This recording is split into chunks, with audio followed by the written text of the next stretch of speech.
This led to the invention of some creative dating methods.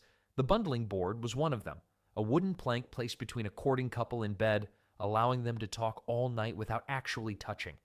Yes, you read that right. Medieval parents would let teens share a bed as long as there was a plank between them.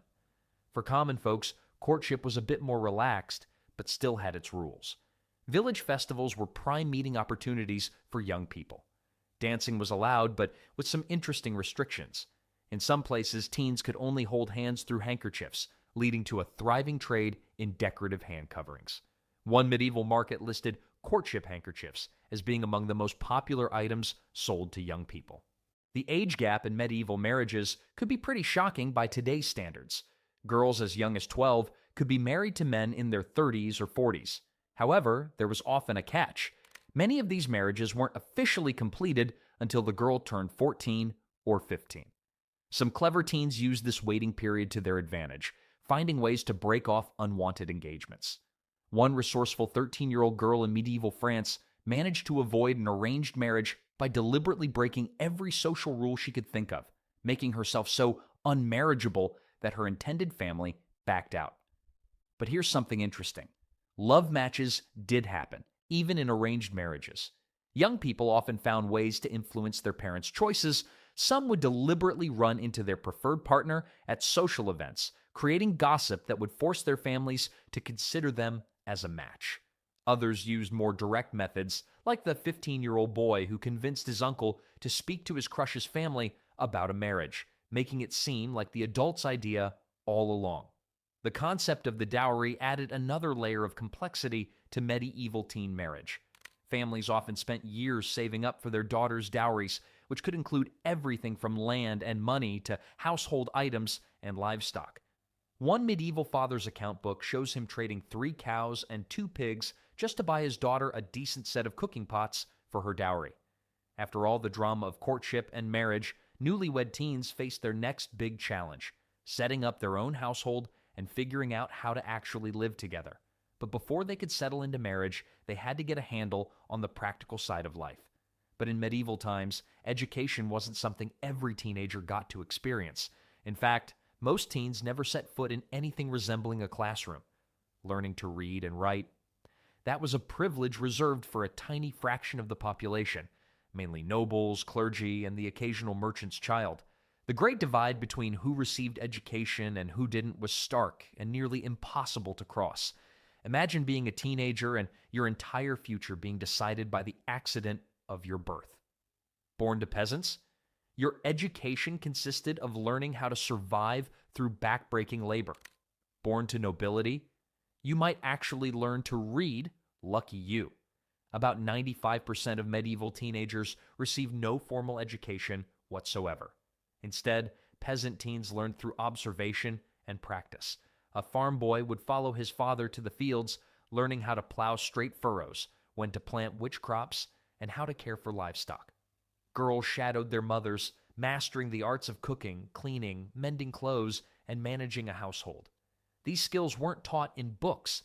They were passed down through generations by doing. For a select few teens, usually boys destined for religious life, monastery schools provided the closest thing to formal education. These institutions focused heavily on religious texts, teaching Latin, basic mathematics, and of course, theology. The daily routine in a monastery school was rigorous. Wake before dawn for morning prayers, study Latin texts for several hours, practice copying manuscripts, attend more prayers, and continue studying until evening. It's safe to say, students weren't exactly having fun. A monastery in 13th century England described the punishment for boys who failed their Latin recitations. Interestingly, some girls received education in convents was even rarer. These schools taught religious texts along with what were considered appropriate female skills: embroidery, basic medical care, and music. It wasn't exactly Harvard, but it had its perks. For teenagers who weren't nobility or bound for religious life, apprenticeships represented the most common form of education. By age 12 or 13, many boys were sent to live with master craftsmen to learn trades like blacksmithing, carpentry, masonry, leatherworking, weaving, and baking. The apprenticeship contract, often signed by the parents, typically bound the teen for 7 to 10 years. During this time, they received room, board, and training, but usually no wages. Record shows that about 60% of teenage boys in the city were apprentices. Teenage nobles received education designed to prepare them for their future roles in society. Boys trained in what we might call the medieval prep school curriculum: Latin and sometimes Greek, basic mathematics, music appreciation, hunting and hawking, swordsmanship and combat, horsemanship, and heraldry. Think of it as a course in how to be a medieval powerhouse. Noble girls learned a parallel curriculum focused on household management, basic literacy, embroidery and needlework, music and dancing, proper etiquette, religious instruction, and occasionally basic medical knowledge. Only about 2% of medieval teenagers received this level of education. For them, learning wasn't just about knowledge, it was about displaying the refinement expected of their social class. After all, it wasn't enough to know Latin if you didn't also know the proper way to curtsy. Less than 0.1% of all medieval teenagers ever attended university. Those who did gained enormous advantages in medieval society, with many becoming advisors to kings, high-ranking church officials, or prominent physicians.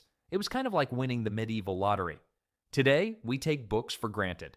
In medieval times, each book was handcrafted through a laborious process that could take months. A single university textbook might cost as much as a small house. This meant most teens never saw a book in their entire lives, let alone owned one. So the next time you complain about the price of college textbooks, remember, at least they don't cost the same as your parents' mortgage. Because books were so valuable, students often learned through dictation and memorization. Imagine trying to remember an entire semester without notes. When teens did learn to write, they faced challenges modern students can't imagine. They wrote with quill pens that needed constant resharpening, ink made from oak galls, iron, and gum arabic, parchment made from animal skins that had been scraped, stretched, and treated, and they had no erasers. Mistakes meant starting over. The medieval version of "my computer crashed and I lost my essay" was "a goat ate my parchment," and both were equally devastating. While it's true that boys received more formal education, some girls, particularly from wealthy families, did learn to read and write. About 5 to 10% of noble girls received some education, compared to 30 to 40% of noble boys. Daughters of merchants sometimes learned basic mathematics to help with the family business. Perhaps the most significant aspect of medieval education was how it reinforced existing social structures. Without access to education, peasant teens had virtually no chance of rising above their station. The rare exceptions occurred when a bright peasant boy was sponsored by the church. Education through religious institutions represented one of the few paths for social advancement. Records from Durham Cathedral show that about 3% of clergy came from peasant backgrounds, having been identified as exceptionally bright and sponsored through education by local priests. As we transition from the world of learning to the constant battle for health in medieval times, remember that education wasn't just about books, it was about learning to survive. And speaking of surviving, life for a medieval teenager was, in many ways, a constant battle against illness and injury. Unlike today, medieval teens faced threats from the moment they woke up until they went to sleep, if they were lucky enough to wake up at all. Getting sick in medieval times wasn't just inconvenient, it was often deadly. For teenagers who were just starting to gain independence from their families, illness could turn their world upside down overnight. Many common diseases we barely think about today were potential death sentences back then. A simple cut could become infected and lead to blood poisoning, while common colds sometimes progressed to pneumonia with no antibiotics to fight the infection. The average medieval teen could expect to encounter at least 3 serious illnesses before reaching adulthood. This reality shaped their entire worldview. Live for today, because tomorrow might never come. A group of 20 novices, only 13 survived a single winter outbreak of what was likely influenza. Imagine losing 7 of your classmates in just one season. Strangely enough, not all illnesses affected teenagers equally. The plague, which devastated medieval populations, seemed to hit older adults and young children the hardest, while many teenagers survived.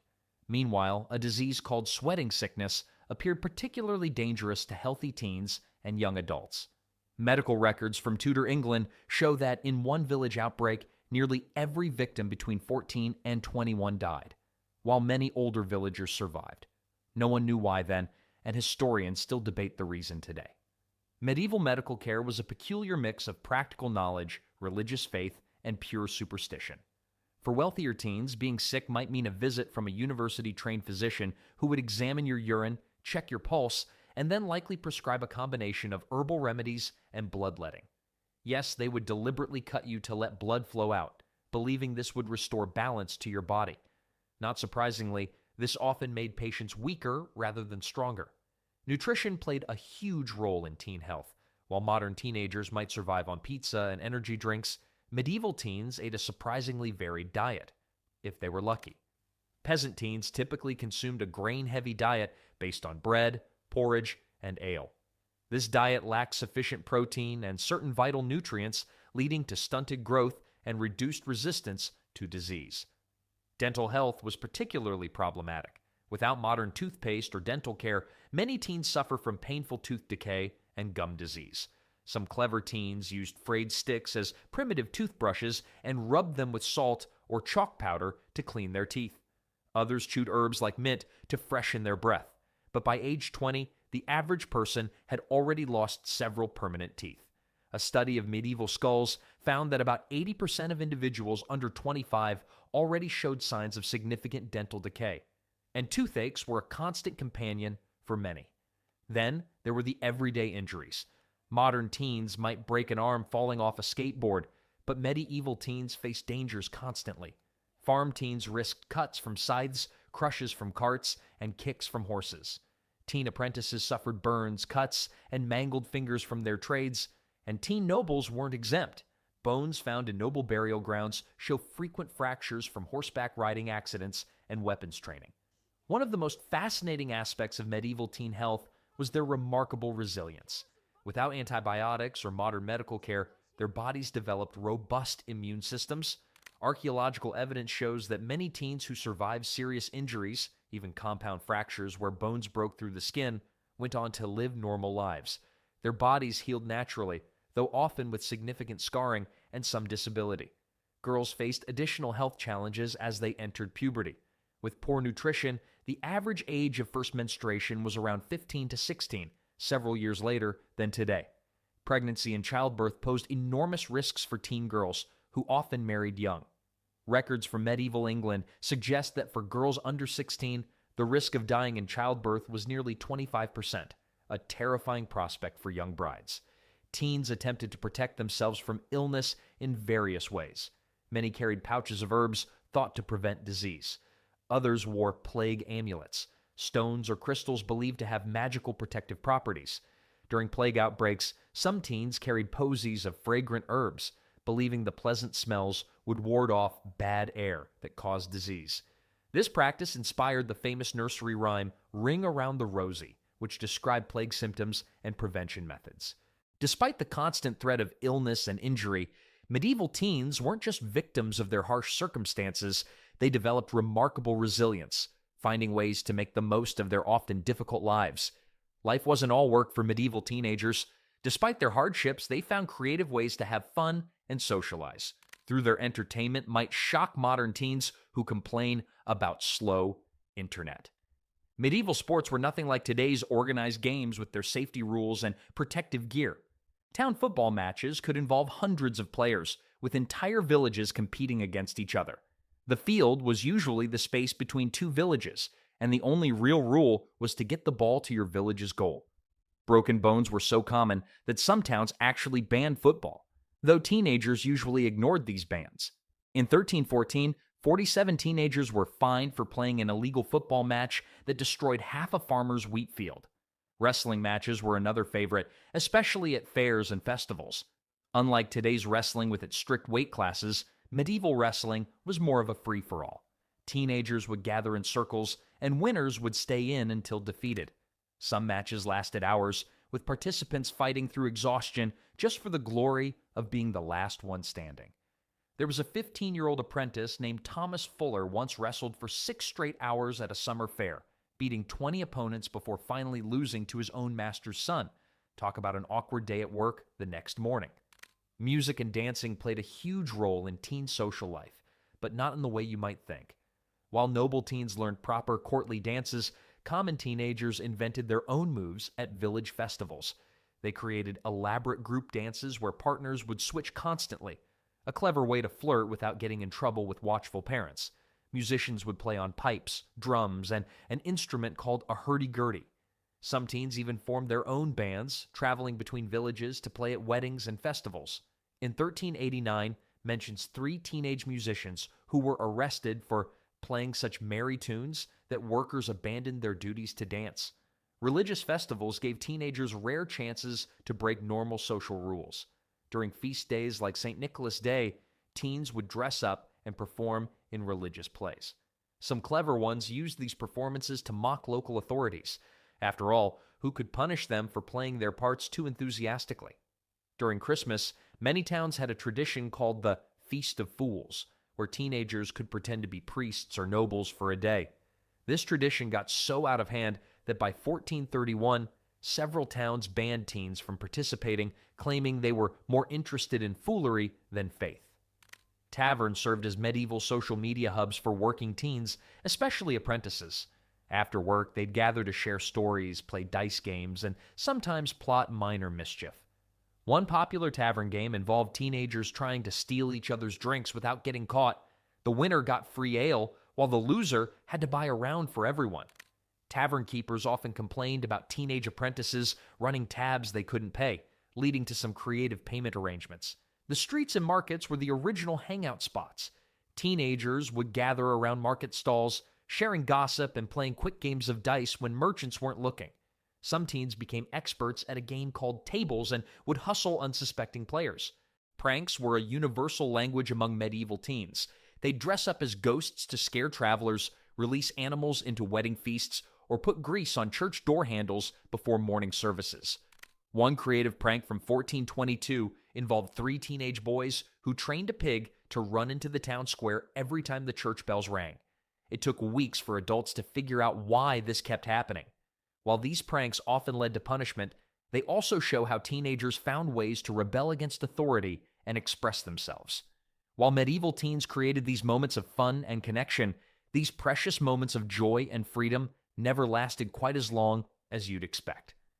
The leap from teenager to adult in medieval times wasn't so much a leap as it was a sudden shove off a cliff.